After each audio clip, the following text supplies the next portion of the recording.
Welcome to Wildly Wealthy Life, the show that's all about exploring the different paths to a life of freedom and fulfillment and how that ripples through your personal life, family life, and to the community. Join husband and wife power couple Lee and Kat Hughes as they share people's stories from different backgrounds and lifestyles about what it means to live a life well lived. Tune in and take that first step to becoming the best version of yourself, personally and professionally, here on Wildly Wealthy Life.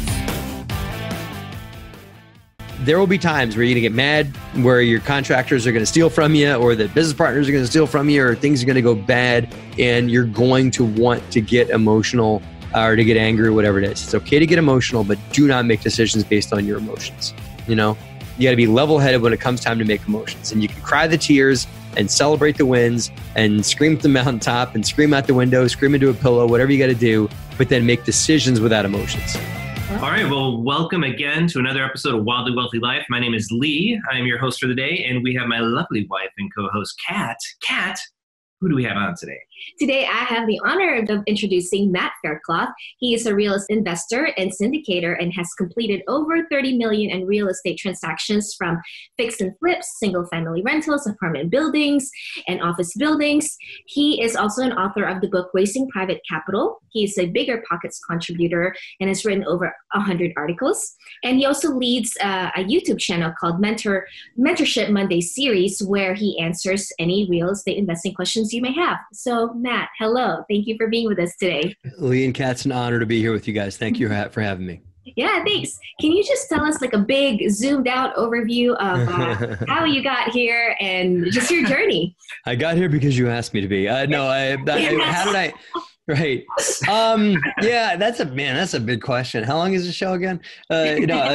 I got involved in real estate investing because I read Rich Dad Poor Dad because my girlfriend got me to read it, and she's not my wife, because any woman that puts Rich Dad Poor Dad in your hands, you should marry, because that's a life-changing book, and it really changes the way you look at things and that. So I really believe there's just people in the world that have read it and people that haven't. And that, so I read that, and it got me into investing, and I bought a single family home. That was my first real investment, and then worked my way up from there. Quit my job in 2005, and have been investing full time, building a portfolio from there.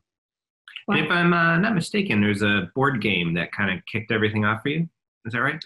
Cash flow. Yeah. So Rich Dad Poor Dad is really, Robert Kiyosaki is a pretty smart dude. So that book, Rich Dad Poor Dad, was actually made to obviously blow your mind and teach you about a new way to money, but it also was a funnel to funnel you to buy the board game, which back in the day when I first played the board game in 2003, the game cost like $300 or $400 for like a board game. And you're like, man, I could make this in my garage for less than that, but it's a lot less now.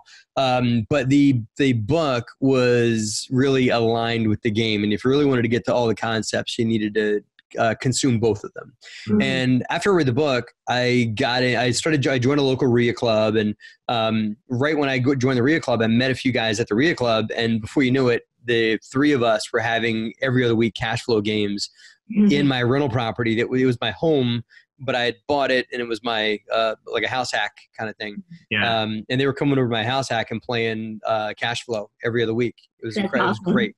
And before like you kind of read that book and got opened up to this whole world of real estate investing and just this whole different outlook on money, what was your outlook on money before and wealth in general before you got introduced to that? That was money was here to be spent.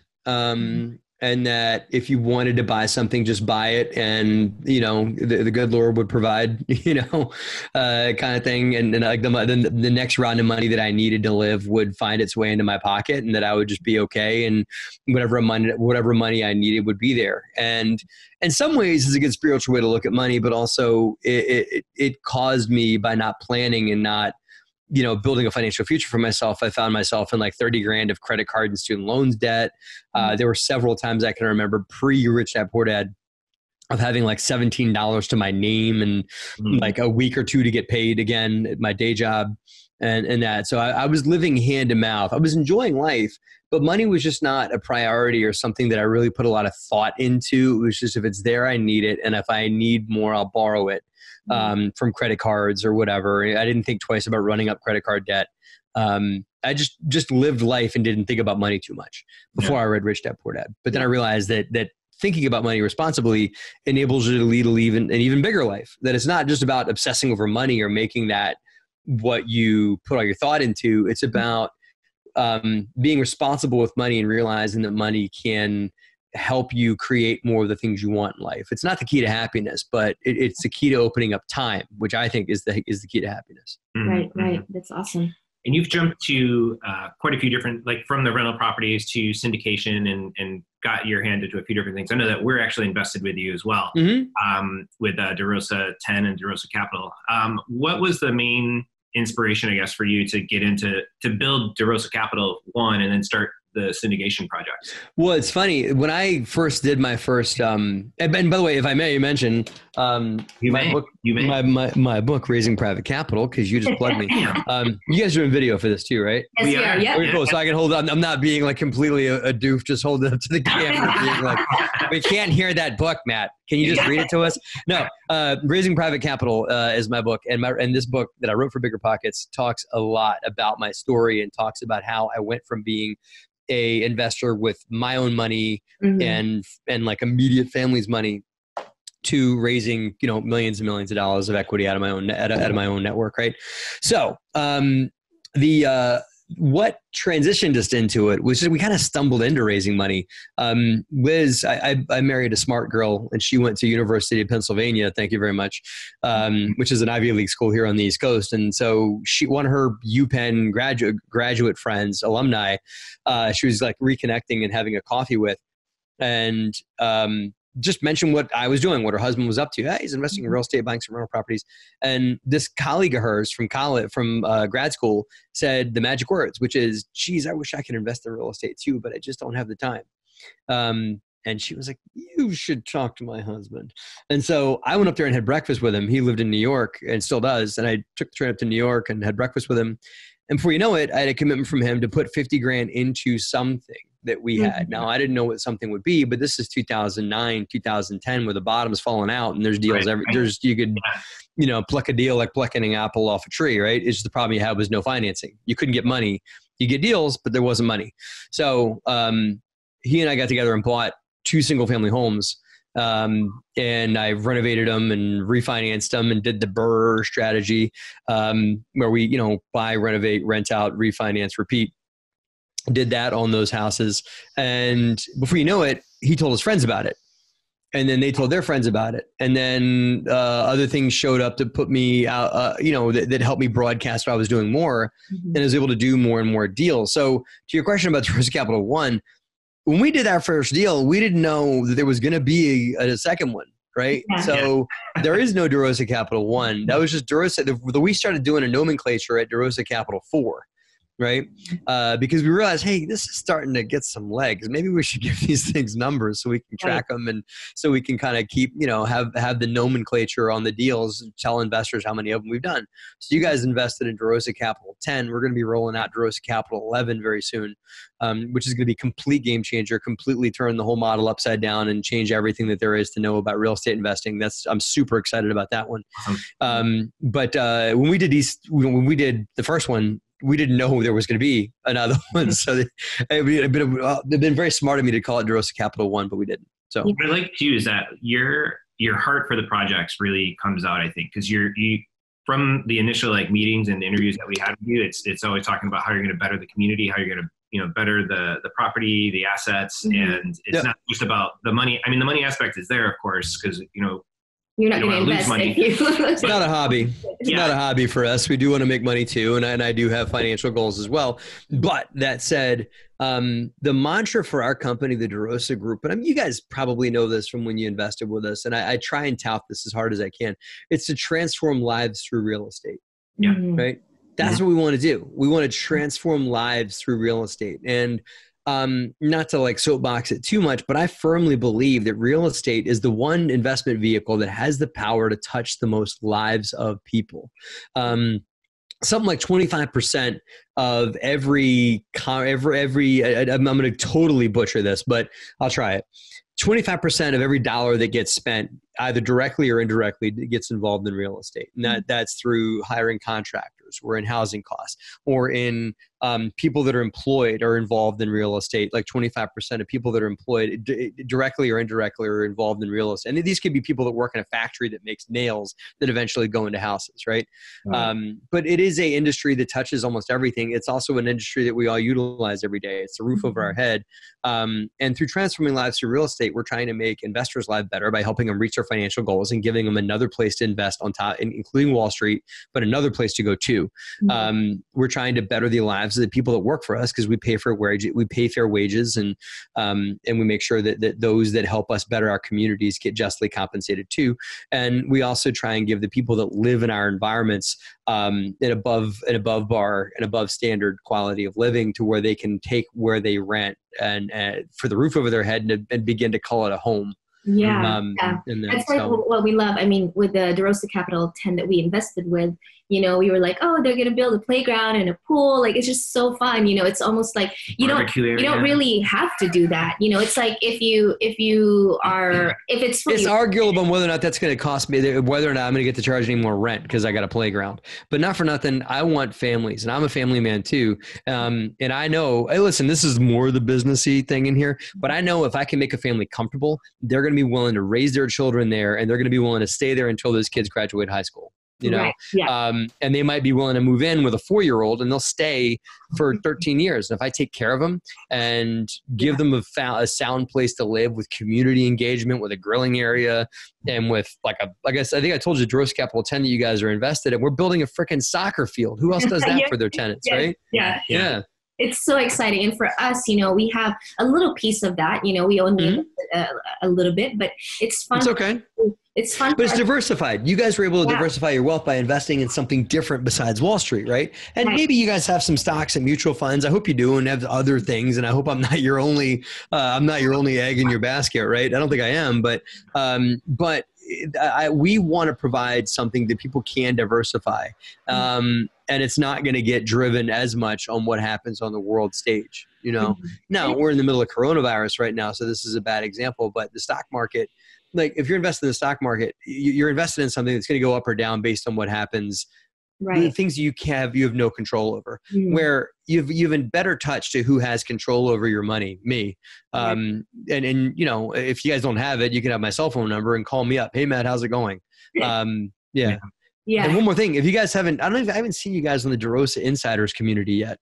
I was there on one of the were you? The live calls that you did at one time. Well, that's like Facebook, good. Well, by the way, we toured the Preakness, the site you guys are invested in, on Insiders. So you guys should go log into it on Facebook and watch it, because you can see the playground, you can see we toured a bunch of units and everything like that. So you guys should check that out. And DeRosa Insiders is another program where we try and offer educational services to our investors and people that want to pay us to be a part of that community. You don't have to be an investor to be a part of DeRosa Insiders, but if you are an investor, you get access to it for free.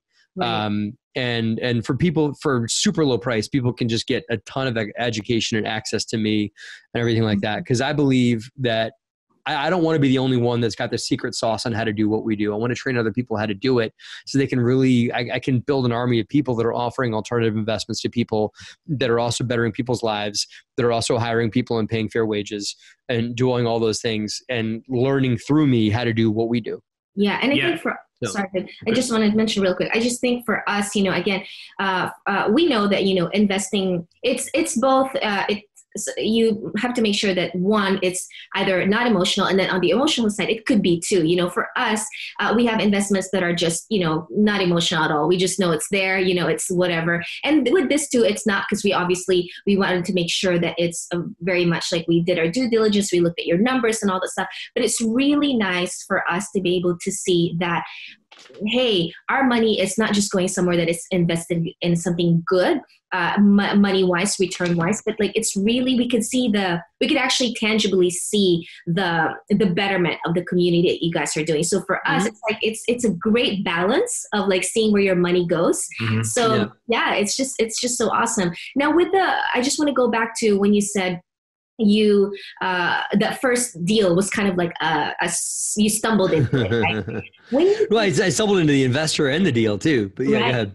Yeah. So when you did that deal, how much of an experience, just for our listeners who are new to real estate investing, and maybe they've had conversations like this where some people are like, hey, I really want to invest, I don't know what to do. But then, maybe one person has a little bit of a background or studied it a little bit.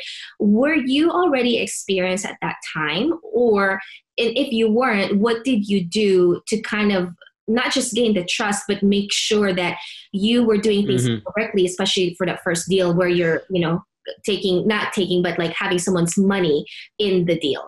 Mm-hmm. So we were invested in several other properties and had a fairly sizable business when we started raising money outside of our immediate family. So our immediate family had given us some investment and had partnered with us in a few deals. Straight up, my parents and my wife's parents. Mm-hmm. So at the end of the day, we were already.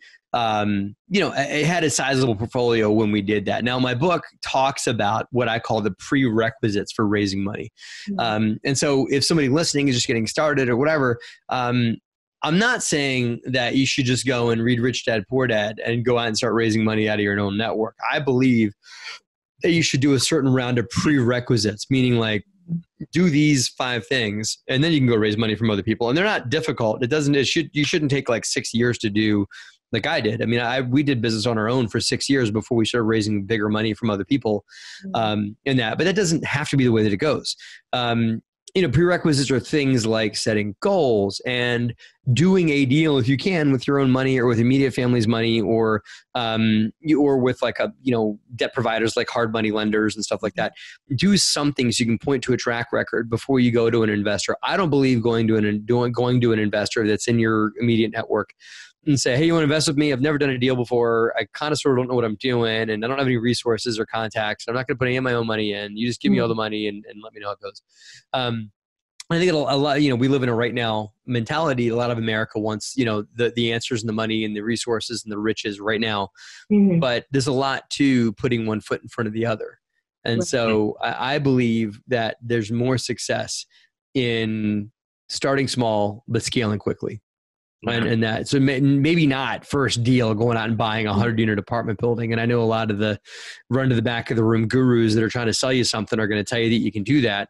Yeah. You could, but there's like 15 different ways you can screw it up if you do that. Mm-hmm. I think a more sensible way to do it is to, buy a 4-family and then double your portfolio every time you do a deal. Yeah. So do 4, then 8, then 16, then 32, 64. It grows quick. Yeah. I mean, you're talking too. I mean, you started doing the investment in 2008 and 2005. Sorry. And then, by 2020, I mean, you're in the beyond the 30 million mark, correct? Yeah. Yeah. No, we're doing, we've done okay. Yeah. We made plenty of mistakes and all that, but yeah, we've grown fairly smartly. And I mean, there's people in my industry that have only been in business for say 3 to 4 years. I see them on Facebook and they're running around pounding their chest, pre-coronavirus. But these people have 2,000-3,000 units under ownership. So there's people that have scaled crazy fast in this business. I tend to question whether or not they dotted all their I's and crossed all their T's when they grew. I don't know. I'm not in the inside of that machine, so I don't know how they did it, but that's ridiculous growth and not something we're inspired to do. We want to grow smartly and obviously change our game as the economy changes, which it has. So we're changing our game. We're going to change things up as we get out of coronavirus. And what is your what is your methodology in the scalability? Or if you had a couple of tips for people who are looking to scale, what would be some of the pointers that you would give? Sure. You got to know who's going to manage it, right? Management is overlooked and it's looked as just like, people look at it like getting insurance. I think like, I got to get an insurance policy on my property. I'll just make a quick phone call and have someone get me insurance, or I'll just find a local property manager and they'll handle it. And I can go back to sipping Mai Tais on the beach. No, it doesn't work like that normally. And managers, you can have the best property with the best business plan on the planet and not a good manager, and they will run that property into the ground. A good property with a good plan and a bad manager is a failure. We already fired the manager of the deal you guys got into, because within like a month or two, things started to smell funny, and I'm like, I don't know, you. So we let them go, mainly because they were screwing things up in another property that we had owned for longer, and the property you guys got into was such a gem that we didn't want to take it, and we didn't want them to have their chance to screw that one up too. So we let them go before. So management, money, like getting rid of a property manager, knowing where the money's coming from is a key factor, and market. The 3 M's. I should look at that. I just made that up. Let's write this down. Management, money, and market. Write that down. That's that's a bigger pocket. That's a bigger pockets post right there. Oh, done. That's amazing. Well, as far as what do you call that? Like in raising private capital, I know that you said there's a couple of steps, and what would you say are, just to kind of narrow it down? You said you need to have some experience and what do you call that? Probably track record. Yeah, track record. There you go. Couldn't find my words. I got you, Kat. Don't worry about it. Don't worry about it. I got you. And then obviously, you should know what you're doing. How would you market it if you're now all of a sudden, you have a track record, and how would you be as a first-time syndicator? How would you market trying to go and find money? Well, first of all, I wouldn't start in syndications. I would start with private loans. If I was one of your newer investors, I would start doing like small loans, like, find somebody who has $50,000 sitting in their IRA and borrow it from them to do a BRRRR deal, like a buy, renovate, rent out, refinance play, right? Even if it's on a mid-size, like a small multi, if it's like a 4-family, find a beater 4-family, that you got off of foreclosure.com, roll your sleeves up and renovate it using private debt. It's not like it's private debt. It's easier to understand. It's easier to explain to your investors. You also get to keep all the upside. Whereas with equity, hey, I love you guys, but you guys, you guys are now co-owners with me of DeRosa Capital 10. Whereas if I borrowed all that money, I'd get all that property to myself. Not that I want that. I love having you guys on board. But understand, with equity, you have to sell ownership away. And that dilutes you, as the owner. And so on smaller deals, it just makes more sense to get into debt, and to borrow money from people. Right. So, those are some of the things that I think that you need to look at. Now, with regards to a marketing package, there are some resources out there. I believe in something called the 1-Page Business Plan. It's a book, that you can read that just talks about putting a business plan on paper, and it's just 1 page, lives up to his name. It's a 1-Page business plan. And you put in your goals and your resources and where you want to go, what the vision for your company is. And you use that along with hopefully a track. You take that goal set, you bolt it to your track record. You bolt it to what resources you have. Like, what are you great? Not even resources like how much money. Yeah, that, but also like, what are you great at? Like what are your God-given talents? And also what contacts, resources, and people do you bring to the table? So it's more of an intangible asset list, You take all of that, and that's your marketing package. And when you sit down with an investor, with a prospect, and this is a matter of just like pulling out your handy dandy Rolodex, and looking for some signals of, I call them like the signs of private money. The clues that private money leaves in my book. Look for those clues in your network. I'll give you an example. Somebody who used to work at a great job at company A and now works at company B. The reason why I say that is if they had a great job, good enough job even, they got a 401k, right? When they left company A, that 401k is now eligible to be rolled over to be an IRA. And that IRA can get invested with you all day long, lickety split, super affordably, to no risk to them. Meaning like it's not illegal. They're not having to pay any fees.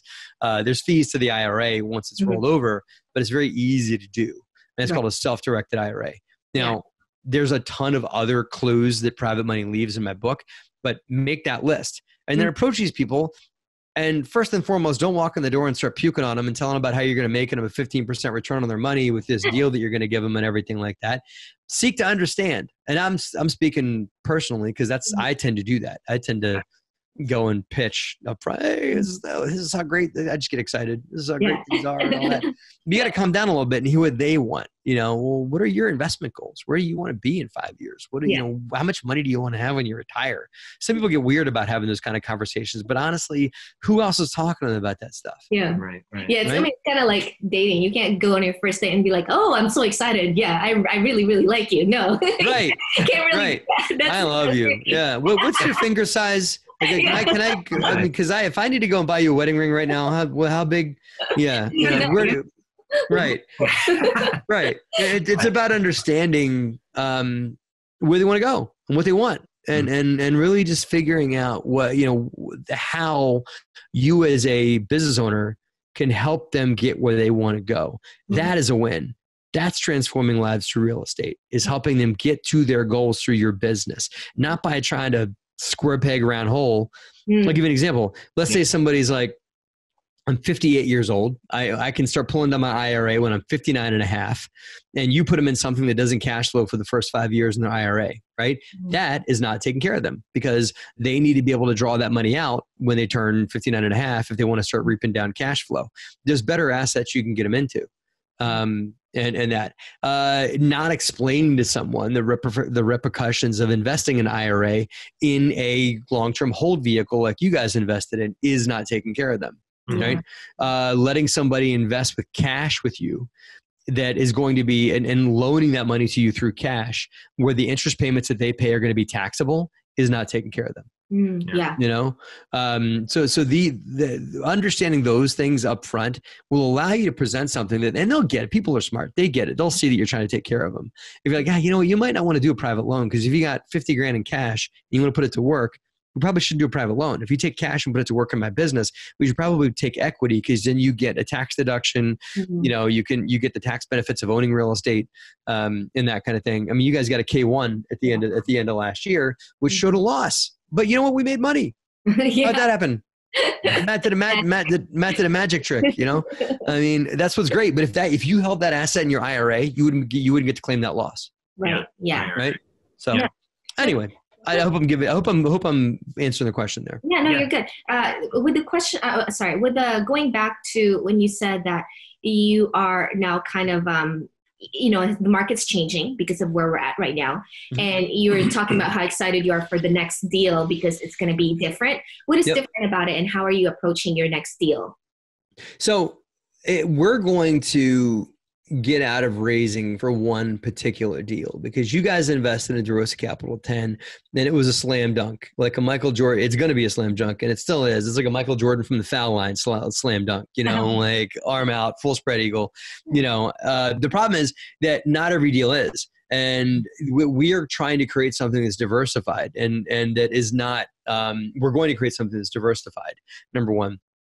Number two, so you guys can learn to rely on your returns. To say, okay, instead of it being like erratic, up and down, we had a bad month, so it's going to be down. We had a good month, next month it's going to be up. And I want people to rely on the investment, on the income they get when they're invested with us, so they can make plans for it. So they put X amount of dollars in, they know they're going to get X amount of dollars out, and they can set their watch to when it shows up. That's what we're creating. That's number one, is so predictable income.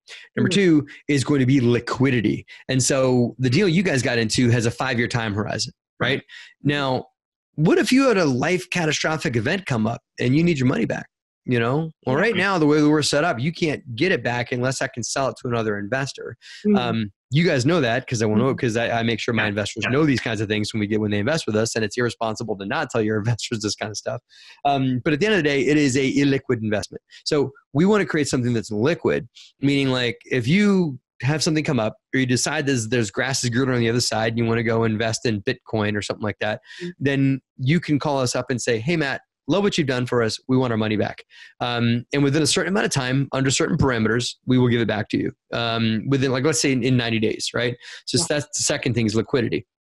The third thing is that we're going to provide is going to still be the same tax advantages you guys enjoy, because there are other things called debt funds. Like you can invest in private money notes and things that are just, they get into things in and out, and they're liquid, but there's also not, you're paying full burden tax rate on what you make. And so we're going to provide something where there's tax benefits too. So just like you guys are getting now, it's going to be getting past your tax benefits. It's going to be getting liquidity, meaning you can call it back whenever you want, and it's going to be predictable income. Not going to have a whole lot of upside, if any at all. But in exchange, here's the thing. The rate of return that somebody makes on an investment is a measure of the perceived risk that they're taking in that investment. So if somebody's making a 50% return, there is a perceived risk that they're taking in that. So there is no free lunch. If you're going to make a bigger return, it's likely because you're taking a larger risk to get it. Okay. Return and risk are directly correlated. So anybody who tells you something different is just selling a high return because they don't want you to know about the risk that's sitting behind it. Right. So what we're looking to do is to take all that risk off the table. And so we're going to take that risk. So we as a company, DeRosa Group, we're going to make whatever delta we can make above the rate of return that we pay, meaning I'm liable to that rate, to that risk. And the more money the better deals I can negotiate, beyond the pref that we pay investors, the better off we do. But if we don't have a deal that doesn't go well, we're still obligated to pay that interest rate, which is why it makes sense for me to get into stuff like DeRosa Capital 10 that's going well, and maybe something that's slightly more speculative that might have a higher rate of return, but to blend out nice cash flowing assets like DC10 with some other things that might be higher returns, but also might take longer to pay out or whatever it is. But investors aren't going to see any of that. They're going to see a nice flat rate of return in their pocket. So that's what it is. Risk, liquidity, tax deductions, all those things all blended into one. Now it's not going to be one asset. It's going to be a diversified fund that's going to invest in several different vehicles.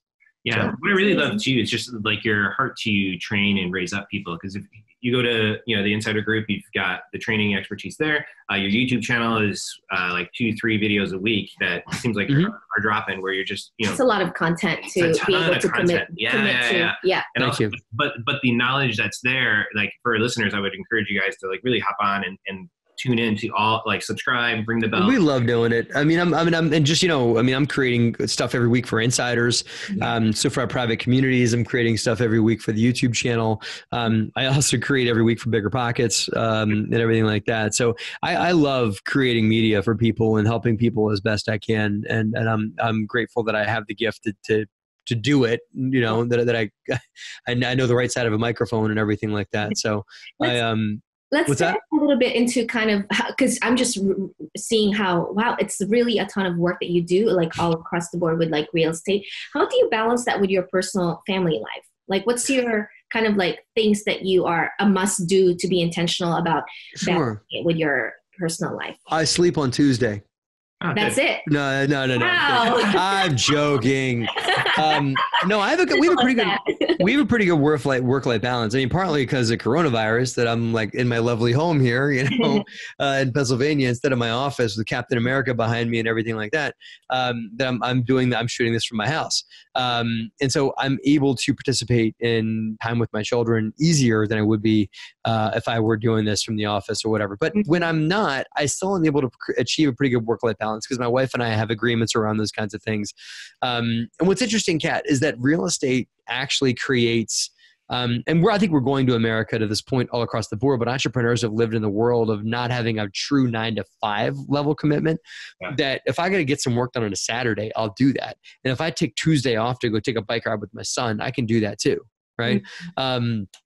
So real estate and entrepreneurship in general gives me my time back. And I think America is realizing that the 9-to-5 is BS and that Monday through Friday, 9-to-5 is not necessarily everybody's required work week. Some people's will need to work by that because that have storefronts or availability times or whatever.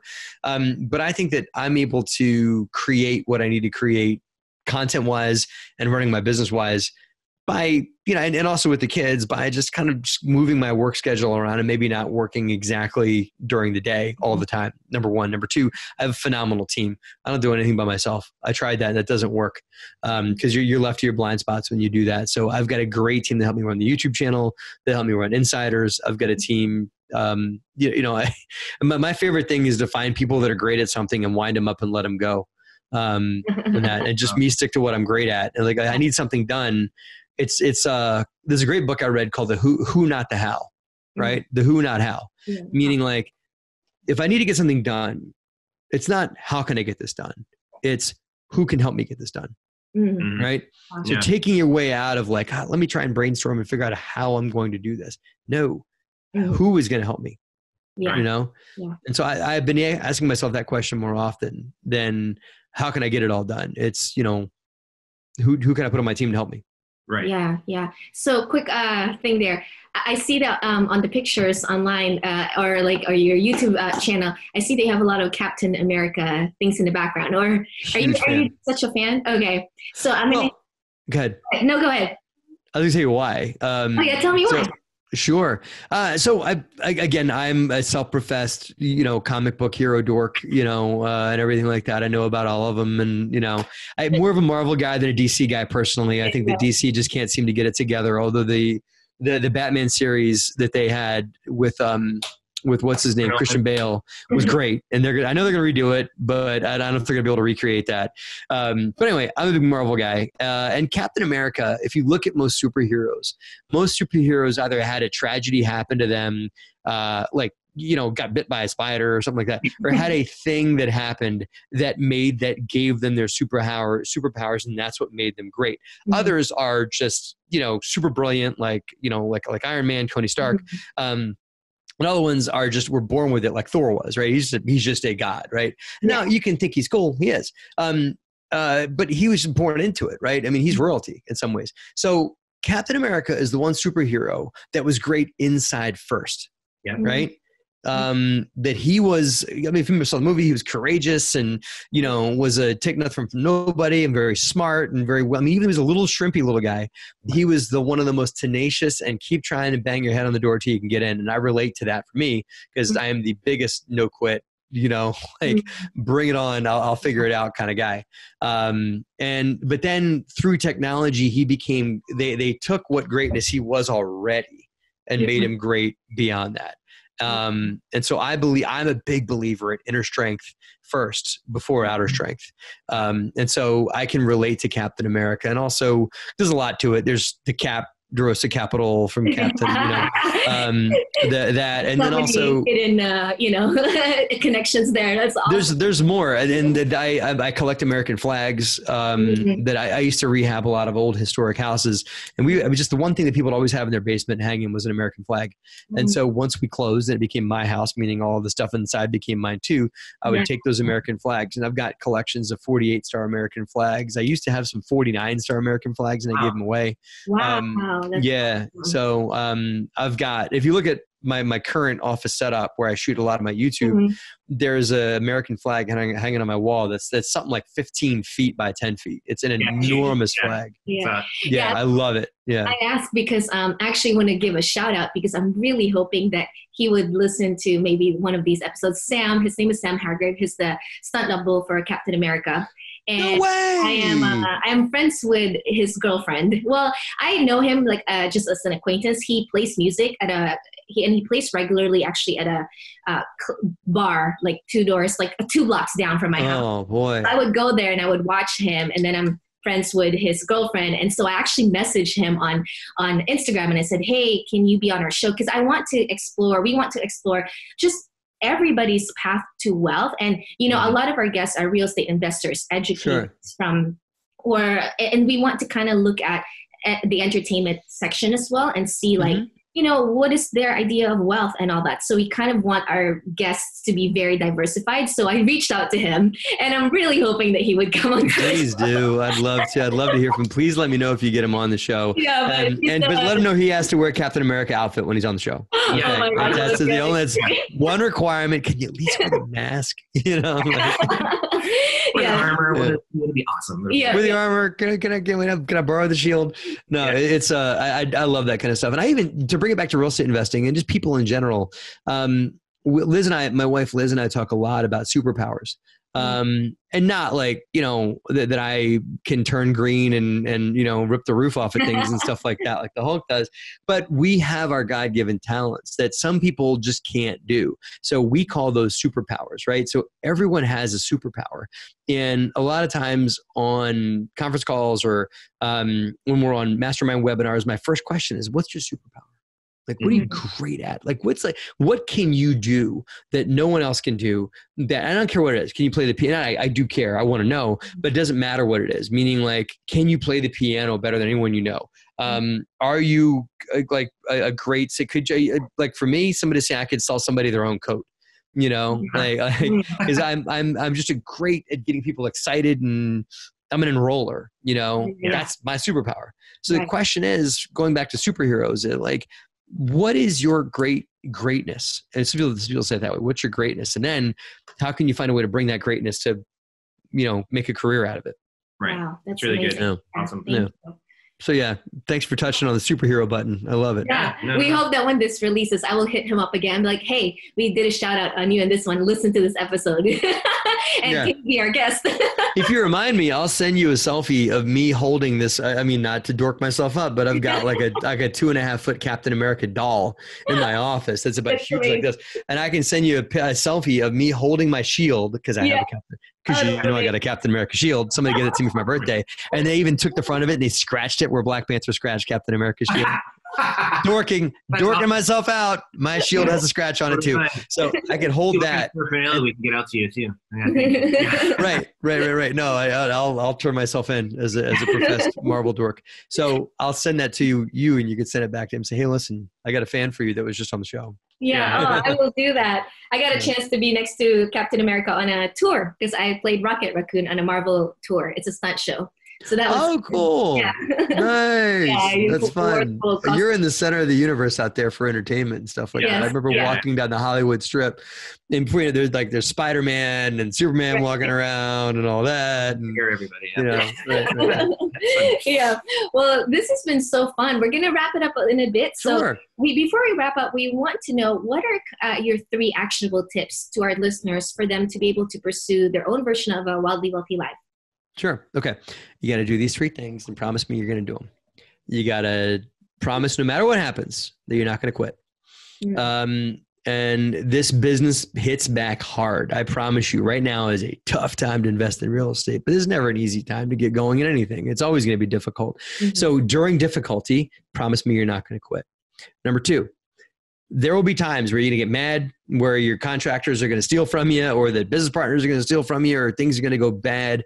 And you're going to want to get emotional or to get angry or whatever it is. It's okay to get emotional, but do not make decisions based on your emotions. You got to be level-headed when it comes time to make emotions. And you can cry the tears and celebrate the wins and scream at the mountaintop and scream out the window, scream into a pillow, whatever you got to do, but then make decisions without emotions. That's number 2. Wow. Right. Number 3, the real estate market constantly changes. It is a dynamic beast. Like, look at where we are now versus where we were a couple months ago. Right. And it's going to be different in a couple months, from now. It's going to be a couple months from now. It's just going to keep changing. And the only way to capture that is to keep moving. And if you get stuck, that's where you are going to die. That's where you're going to get sucked into the quicksand. And times might, you have the saying, like, if you're going through hell, keep going, right. I firmly believe that if you maintain momentum and just keep moving, keep looking at deals, if you don't want to anymore, just keep moving, it will create success. So like I said, don't let your emotions get involved. Do not quit and keep moving. Those are the 3 things you got to do. That's amazing. That's great. Yeah. Those are great. To the point. Yeah. All right. Are we ready for a quick 10 rapid fire questions? Sure. Bring it on. Yeah. All right. These are questions we asked our guests. Some of them are related to our podcast theme and some of them are not. So number 1, if you could choose one book to live by, what would it be? Does it have to be a real estate book or can it be any book? Any book? Conversations with God. Phenomenal book. It's a great spiritual book. I'm going there. I did it. I said it. It is it, but it is a great book. We love that. Personal hero, living, deceased, someone you know or don't know. Personal hero. I say I've said this on a few different times before. I think that I had a better answer before, but I forget who I said. But I'll say Ben Franklin on this one, just because he was a Renaissance man and he also was involved in a lot of different things, and just did a lot of different stuff. Like did this, did that, and he tried his hand at a lot of different stuff and was great at a lot of different stuff. Like jack of all trades in a lot of ways. Yeah. Ben Franklin. All right. The one thing you intentionally have to do every single day.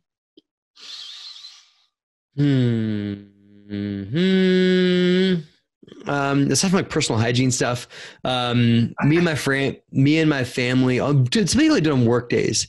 We didn't do it today, so I'm gonna have to talk to my family. But we didn't do a morning prayer. Morning prayer is like where we just do a brief intention for the day, like hold hands, intention for the day that we want to hold on to, or just something you're grateful for. So that's something that I do almost like 90% of the time, especially during the work days. Yeah. Corona crazies made it harder to do that because you kind of feel like it's Groundhog Day, like every day just kind of meshes into the next one. Yeah. But when we were out working and going, driving places and going to work and stuff like that, we made it a point to do morning prayer every day. Yeah. Good. Awesome. All right. One hobby that brings you the most joy. I make wine. That's a hobby. Yeah. I like to play poker of all things. And I just get like a certain pizzazz. Like I think there's a certain level of calculated risk that it takes to be a business owner. And I think that you get that calculated risk out when you play poker, not so much when you gamble, but playing poker is a different thing. I mean, it's kind of in a different echelon, but yeah, those are a few of my hobbies. And also like try and take care of my body. I mean, just like it's a good habit on a daily, I can't say I do it every day. But I either try and go for a run or do some aerobics or whatever on a daily basis too, as a hobby. That's awesome. All right. Most rewarding thing you've done for someone in need. Most what? Most rewarding thing you've done for someone in need. I've done a lot of random acts of kindness, like going around feeding parking meters. Liz and I, when we first started dating, went and packed 30 bag lunches and handed it out to the homeless all around downtown Philadelphia. But the most rewarding that we still talk about is right after Hurricane Katrina, Liz and I went to New Orleans for a week and worked on houses. Why, you did that too, Kat? Oh, no. Her name is Katrina. Oh, yeah. Do you call her Hurricane Katrina sometimes? Yeah. It is. Only when she's mad. New Orleans, and I was like, I never wanted to say my name when I was there. No, I know, right. It's just Kat. That's it. Yeah, Kat. No, right. No, we went down there for a week and helped work on houses and renovated houses. For a little over a week in a spot of town called the St. Bernard Parish, which is just south of the city. And they had that part of the town was like 13 feet underwater for a while. So, wow. So we went and renovated houses there for a week. That's so amazing. That's great. Yeah. Number 6, first movie quote that comes to mind. Oh, man, I hate that I'm blanking. But there's so many good ones. I think of Pulp Fiction as Pulp Fiction is my favorite movie. Just because it's just great. It's just a great story. And it's just the good guys are so great and the bad guys are so great too. Yep. And everything like that. Unfortunately, I can't repeat most of the quotes in that movie. It's all good. All right. We'll tell you. Yeah. But I'm a movie buff, and everything like that. I would just say for general movies that have phenomenal quotes in them throughout, are Field of Dreams and Pulp Fiction. I will say this is a great line of The Sopranos that I quote all the time, is that it's the times that make the man, not the other way around. Yeah. Right. And that was The Sopranos, meaning like it takes a great man to make great times. No, sometimes times change and the change of times causes people to stand up and become great. And I think right now we're facing that right now. 100%. Yeah. Amazing. Good. Wow. Yep. Oh, that's me. Last big purchase you made for yourself. I bought about a year ago. I mean, this is the biggest purchase I made for myself. I was really, really like one of those things that I had tried to manifest for myself in a long time. I bought a green Jeep Wrangler, like one of those 4-door Jeep Wrangler things where the doors come off and the top comes off and you can, strip it down. I call it my manvertible, and it's my favorite. I just look forward to driving it. And I can't wait till the summertime where I can take the top off and drive around with the top off the whole time. And it was a little bit of a splurge, cause I bought one of the tricked out, souped up ones, and that, but it's something I had been looking at and like telling myself like, I'm not going to go for that until this car that I'm in dies. And when the car that I was in died, I was like, yes, I get to go get my Jeep Wrangler. Yeah. So it was a big splurge, but I'm grateful to have it. Yeah, that's great. Number 8 is food you cannot live without. Guilty pleasure food, probably chicken wings. Nice. Awesome. I know, it's the best. Number 9, what is your... I have to eat them alone though, because they make a mess. So, yeah, right. But chicken wings, popcorn, or French fries. Any of those 3 would be very hard for me to live life without. So. Sounds good. What is your spirit animal? I've got. Somebody said, "What did I make a joke?" Oh, I said I've joked that Captain America is my spirit animal. But I my last name's Faircloth, and I've had people confuse it with Bear Claw in the past. So I think that I probably would say like a friend, not like a cuddly bear, and not like a grizzly bear that would go ripping your lungs out, but like a big black bear that's just big and fluffy and determined and, and strong and everything like that. So I'd have to say a bear. That's awesome. Okay. All right. Yeah. And number 10, the last one, finish the sentence. If I'm stuck on an island by myself, ... Chicken wings. No. Go back to chicken wings. If I'm stuck on an island by myself. Yep. ... I'm such an extrovert. That would really be tough for me. But I probably would be like, I probably would be like the guy from Castaway, where I would end up trying to find a way to engineer my way off the island. Yeah. I wouldn't just call it paradise and just hope I get 3 meals a day and I'll be happy. No, I would probably try and find a way to keep surviving and keep swinging and keep pushing and keep fighting and finding a way off the island. That's what I would do. And find a volleyball that you could talk to. I would. Yeah, Wilson. I felt sad. That was the saddest part of that movie when he lost the volleyball. I'm like, why am I crying about him losing a volleyball? But I cried so hard for sure. I know, I did too. It's like, it's a ball, like. What is this? But the best part about it is when he gets back to real life, he's driving around with the volleyball in his car. He got another Wilson volleyball. Yeah. Well, Matt, this has been so awesome. Thanks for being with us. We have You're welcome. 2 parting questions for you. One Please. is, where can our listeners find out more about you? And if you were to encourage our listeners to serve or give into something, what would that look like, or what could that be? Oh, sure. I think that right now, given where we are right now, and I think where we'll be for the foreseeable future, I would say that if you can, the next time you go to the grocery store, buy a bag of, take care of yourself, and then take like a nice big fat bag of non-perishables and drop it off at your local soup kitchen, because they're going to need to feed the hungry for a very long time. And I've met people. It's easy to judge people that are that into the spectrum that are like, oh, well, they should just go get a job.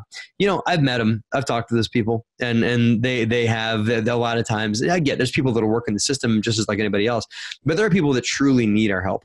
That are at the other end of the spectrum that do not have the financial resources or even the mental know-how. Because there's a lot of mental illness in that community and stuff that just don't have the resources, just feed themselves 3 hot meals a day. And so if you can, just pick up another bag of groceries, find a local soup kitchen and drop it off. Or I believe in like donating to charity and things like that, but I also believe in cutting out the middleman and finding someone in need and giving it to them. So another challenge that to your community out there is do a random act of kindness. And don't even tell them you did it. Don't tell anybody. Don't Facebook it that you did it, or anything like that. Go find a parking meter that's expired and put a quarter in it. And it's addictive that you start to just help other people out when they don't even know you did it. And you may be the only one that know you did it. So do a random act of kindness. Now, getting that out of the way, how people get a hold of me is they can do one of 2 things. They can just go to DeRosa, DEROSA group, GROUP.com, DeRosaGroup.com, or they can pick up their handy dandy cell phone and text the word DeRosa, my company name, to the phone number 66866. That is 66866. You'll get an enormous basket of free stuff like, free articles and free resources about coronavirus, videos that I've shot that have not been released on YouTube, that are not intended to be released for YouTube, more half an hour long session stuff. And they can also join my DeRosa Insiders community for $1 for the first month. So all that by texting DeRosa to 66866. Nice. That's awesome. great. Well, thank you. Yeah, man. An been really awesome fun. chat with you. It's just so fun to Yeah. Let's do it again. sit down with you and just chat. It's awesome. So thank you Sure. for being with us. You got to get my wife Liz on. I'm really I'm really I'm really just following in her footsteps. So you got to get her. She's the amazing Faircloth. Get her on here too, because I'm sure she'd love to talk to you guys as well. And I'd be happy to come back whenever you want. Yay. Okay. Thank Yeah, you, we'd love Matt. to do Thank you that. so much. Well, that was a great episode of Matt Faircloth. I really loved how he talked about superhero and knowing your brilliance, knowing what you're really good at, and then understanding your weak points, and then surrounding yourself with a team so that you could run with other people. And I liked that he took that and explained it in the 3 M's that he just created right now. Money, knowing your management, and the market that you're in. So the management piece, I think, stood out the most because that, again, is just where you don't have to do this alone. You need a team to really excel and grow. And the team that he has is really awesome. And it's just inspiring to go out and find people to work with. Well, next week we have Lee Huffman. Lee is a travel blogger, and I really am excited to have him on board because I am also a travel hacker myself. Make sure you tune in, and if you enjoyed this episode, it would really help us out if you could at least subscribe or share it with someone that you think will be impacted by today's episode. Thank you for tuning in to another episode of Wildly Wealthy Life. We hope that this episode has helped you take another step towards living fully, giving freely, and building a legacy that deeply impacts your community. We'd love to hear what you think about today's show. Please leave us a review or like us on iTunes and YouTube, and click the subscribe button so you won't miss a show. You can also visit us at wildlywealthylife.com for today's show notes. See you on our next episode. Thank you, and may you live a wildly wealthy life.